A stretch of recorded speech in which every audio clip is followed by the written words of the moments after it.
যদি আপনাকে বলি একটি উড়ন্ত প্লেন যাত্রী সহ গিলে ফেললো একটি অজগর সাপ, তাহলে কি আপনি বিশ্বাস করবেন? এবার হয়তো আপনি বলবেন এটা কিভাবে সম্ভব। আমি বলছি হ্যাঁ, আমাদের এই পৃথিবীর মধ্যে এমনও কিছু সাপ রয়েছে যেটা উড়ন্ত প্লেনকে নিমেষেই গিলে ফেলতে পারে।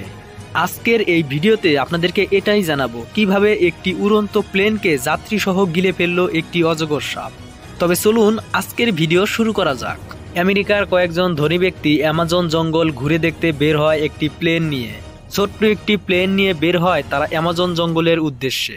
তারা ভাবে পুরো অ্যামাজন জঙ্গলটি এই প্লেন দিয়ে ঘুরে ঘুরে দেখব, কিন্তু কে জানতো এটাই যে তাদের শেষ জায়গা।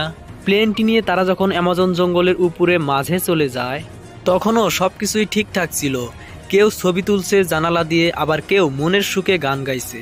কিন্তু কিছু দূর যাওয়ার পর সবাই বলে প্লেনটি আর একটু নিচের দিকে নিয়ে চলো, আমরা অ্যামাজন জঙ্গলটি ভালোভাবে দেখবো এবং ভালোভাবে ছবি তুলবো। কিন্তু আর একটু কিছু দূর যাওয়ার পরে তারা যেটা দেখতে পেল তাদের চোখ কপালে উঠে গেল, কারণ এমন বিশাল আকারের সাপ এই পৃথিবীর মধ্যে দ্বিতীয় আর কেউ দেখেনি। সাপটিকে সবাই জানালা দিয়ে দেখছিল, তখনও সাপটি ঘুমিয়েছিল। কিন্তু কিছুক্ষণের মধ্যে সাপটির ঘুম ভেঙে যায়, আর সেই অজগরটি প্লেনটিকে খাওয়ার জন্য উপরের দিকে আসছে।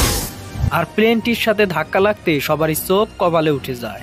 আর অজগরটি প্লেনটিকে পেঁচিয়ে ধরে, আর একটি সময় নিয়ন্ত্রণ হারিয়ে প্লেনটি জমিনে পড়ে যায়। লগে লগে প্লেনটি বাষ্ট হয়ে যায়, অনেক যাত্রীদেরই প্রাণ হারায় আর কিছু যাত্রী আহত হয়। আর প্লেনটি বাষ্ট হওয়ার ফলে অজগরটিও সেখানে প্রাণ ত্যাগ করে। ভিডিওটি কেমন হয়েছে অবশ্যই কমেন্ট করে জানাবেন। আজকের ভিডিও এখানে শেষ করছি, তো দেখা হচ্ছে আবারও পরবর্তী নেক্সট কোনো ভিডিওতে। এ পর্যন্ত সবাই ভালো থাকবেন, সুস্থ থাকবেন, খোদা হাফেজ।